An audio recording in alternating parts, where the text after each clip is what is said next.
Welcome back to part 2 of this WPL upgrade series. And the next thing we're going to do is we're going to get rid of these plastic links and get rid of the stock suspension. The reason for that is because in the last video, I upgraded the axles to metal, and you can't connect the stock plastic suspension links and shocks to the metal link mounts that I installed. Here is the shocks we're going to be putting on, and here is the suspension links. So the first thing we have to do is we actually have to take the cab off to get to all the suspension link screws. Right here, this one here, you can't get to, and also this one up here. You can't get to, the body's in the way, you can't go straight into it. You can get all the other ones, but unfortunately you have to take the body off just to get these two screws out, and then also to put them back on when you put the links back on. So we're gonna take the body off first.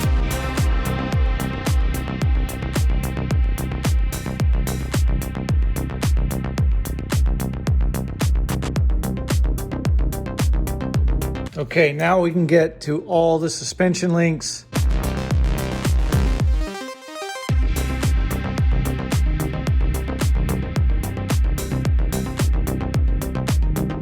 So the rear shocks are pretty easy to get to. You have to take this out to get to the screws on the front shocks.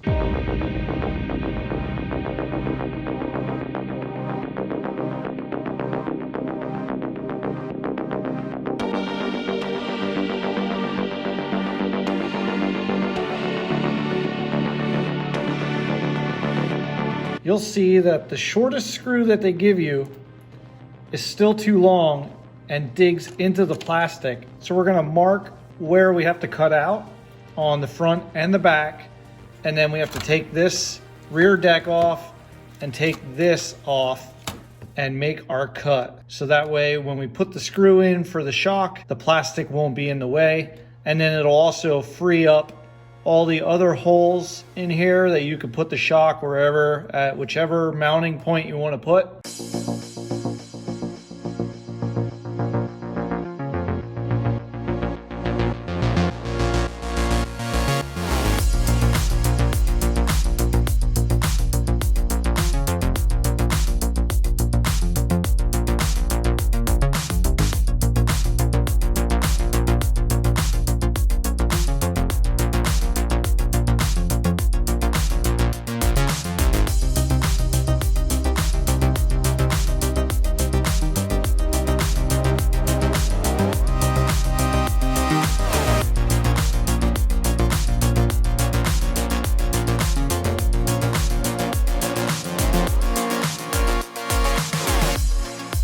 So with these links, you get two different sizes. You see the turnbuckles on the right are longer than the ones on the left. That's because the long ones go to the bottom holes and the short ones go to the top holes. Another thing to note with this set, you don't get all the hardware you need. And the hardware that you get is the wrong hardware. I had to buy my own set of hardware for this to work, which is a really great kit. I'll leave a link down below for this as well. This has everything I needed. The only thing is the screws are hex screws and everything else is Phillips head. And then it does come with washers, a whole bunch of washers. And that's what I need. I need washers for this. I'll show you why. Okay, this would be the back side of the link. If you put the screw in, put the link in there, the screw head is smaller than the hole on the frame. That's why I need the washers, and washers don't come with this.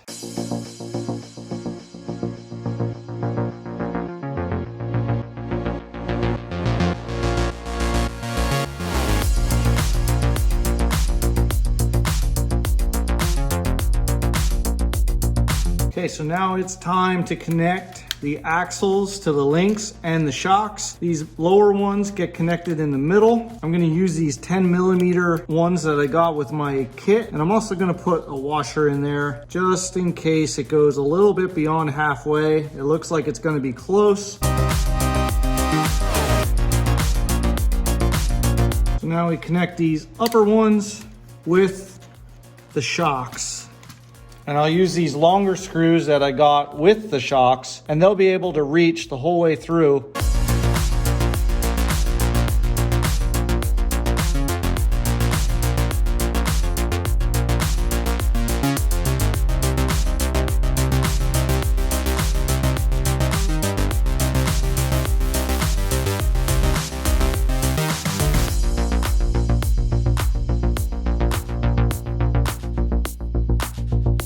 we go. We are all back together. It is all metal, and oh yeah, this, I can definitely tell an increase in the weight of this truck, which is great because there's going to be low center of gravity with everything in here. Now with all this weight, we are going to have to replace this motor, but let's put it back together. So it looks pretty good. I like it. The only thing I noticed is the servo's kind of weak and it doesn't want to turn. It'll turn when it's up in the air, but as soon as you put them on, it really struggles to turn. So with that being said, the next video will be all of this.